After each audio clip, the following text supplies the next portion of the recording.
What's up guys, what's going on? Starsnipe here, another video. Today we're going over the Alpha 4 update which just came out, which is really fast compared to Alpha 3. I think it's been like less than a week or about a week. So without further ado, let's go into the changes and what is going on. I'm going to be reading this off the wiki and well, not the wiki, but the changelog, which I will have a link to in the description if you want to check out the full one. I'm just going to be going over and kind of demonstrating what is new.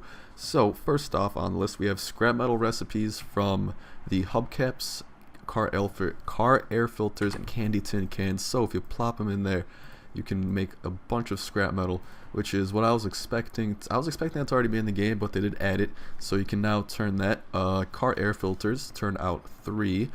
Tin cans turn out 1 per tin can, and hubcaps, I'm gonna guess, are 2. Yes, hubcaps turn out 2 per thing. I also have the stuff from the last video, but that's not important. So another thing we have is a preview position for when you place blocks. I'm just going to demonstrate with the toilet because it is very noticeable. I was kind of playing around with it there, but as you can see, if I want to place it there, it's kind of like a preview thing, and if I left click, I can actually rotate it. And the cool thing here is you can actually rotate it on angles doing this. So I can just place lots of blocks, and just to show you that's not just with toilets, here's a wooden plank. It does work with that. There are block noises and all, but it doesn't do anything because wooden blocks are boring. But that's why toilets demonstrate it perfectly, and boom, just place that toilet on an angle. There's also a new thing, is that now zombies and deer, whenever you kill them, sadly I don't have them in my world because that'd get kind of annoying. Whenever you do kill them, what they can do is drop a femur, and the femur acts as a club weapon which you can use to whack stuff. As you can see here, it's not too strong, but it is a club weapon. And it's pretty cool. And what you can do is throw the femur into the crafting and get a bone shiv, which is used as a knife. And as you can see, you can kind of just screw this thing up, and that's really cool that they're adding a lot of melee weapons. Well, they added a couple in this thing. A new thing that they did add is the hunting knife. Let me show you that. Very nice, very professional, very awesome. And I'll show you the crafting recipe for that really quick. It is just a stick in the middle, followed by an iron ingot up there, and you can craft yourself a hunting knife and use that. It's a pretty cheap recipe, but nonetheless really good. So I did go over all that stuff. There's also the rotation block set, like you can hear that rotate. And now this is something really cool, especially for people like me who like to chill at Gravetown and kind of stay in that general area. Glass jars can now be filled at toilets. That is very nasty, but at the same time awesome. Speaking of that, I'm a little bit thirsty, so let me drink a little bit of that.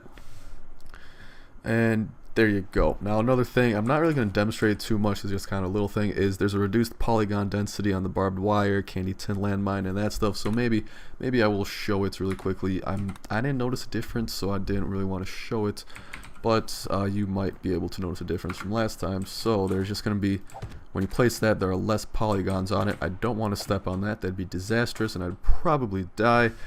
Another thing, when pressing the Alt key in third person, I have no clue how to go into third person. I just dropped the landmine. Now what I wanted to do, yeah, I have no clue how to go into third person. But if you are in third person, you can press Alt, and then you can move the camera around the player. And before it was just, it was different. It was different. Now, something that actually is really helpful for me when I'm setting up these videos, as soon as you open up the Z menu for the crafting and stuff, right away, you don't even have to click on the full text search, just right away, like I'm not clicking anything, it will automatically search what I want. See, before what happened is that, that was not auto-selected, you had to select it yourself. So that's definitely a cool feature, definitely going to be good for creative mode. If it's even called that, I'm just calling it creative mode because I'm used to Minecraft, so you know, it's how it is. It is how it is. And then also, whenever you search something, so let's pick out some dirt. Let's get that, and then right away, never mind. I'm being stupid. I think what it was before is like if I searched up FA, closed it, and brought it back up, it'd still be there. But now it's gone, and it's just fun time. There's also an increased time that zombies play their roam sounds. Again, can't really demonstrate that with the lack of zombies here. There's also more block damage on explosions, so you can cause better TNT reactions. Now, my rocket launcher disappeared, so let me grab that and see if I can't show you kind of just some fun stuff like that. So here's my rocket launcher. And is there even a TNT? Not what I wanted to do. Not want to do that. Okay, my bad. My bad. Is there even a TNT block? I don't. Oh wow, there is. I didn't know that. I have no clue how to craft that, but something to look forward to. So pretty much, it's a lot easier to cause TNT chain reactions. Also, as you can see, you're able to tell that there's that. Yada yada. And so allow us to demonstrate from a very safe distance how awesome this is. Pretty much just makes it easier to chain together that kind of stuff, and I gotta find me some TNT in my single player. That is all I'm saying. Also, let's just blow that up for shits and giggles. Why not? Who doesn't like that? Also, another thing which I can't really demonstrate, but the speed of entities that are walking around like a zombie, how fast they turn is actually dependent on how fast they're moving. So in the dark, they're able to turn faster and the such, but in the light, they'll also turn slower than they should, I guess. Now, here's something I don't really know if it's super noticeable. It's called increased colliders for inventory slots.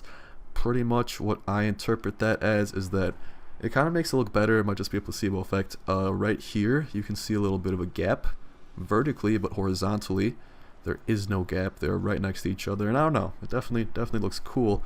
And also, they did do a little something with the spikes, because before, what you could do, if I could show you that right here, before you could just place spikes on top of each other. However, that is no longer possible. Actually, it is. Okay, apparently it said stacking of spikes is not possible. Well, apparently it is. So developers, you guys better get on that. Whatever. And then the rest of the stuff just like bug fixes. So again, nothing major, but that is for the most part it. I almost stepped on a landmine. That would have been terrible. So hope you guys enjoyed the video. If you did, be sure to like, maybe even subscribe, because I do 7 days to die updates whenever they do come out. This update doesn't add too many big changes, but it does add, definitely it's going there. I mean, with the bone shivs, the femurs, it's definitely expanding on the whole inventory and melee system, and hopefully it will lead to that perk tree, which I believe they're going to add eventually, where you can actually prioritize melee and all that stuff. But I'm going to save that for another video whenever that does come out. So if you enjoyed the video, as always, be sure to like. It's going to be Starsnipe signing out. Love you guys. See ya.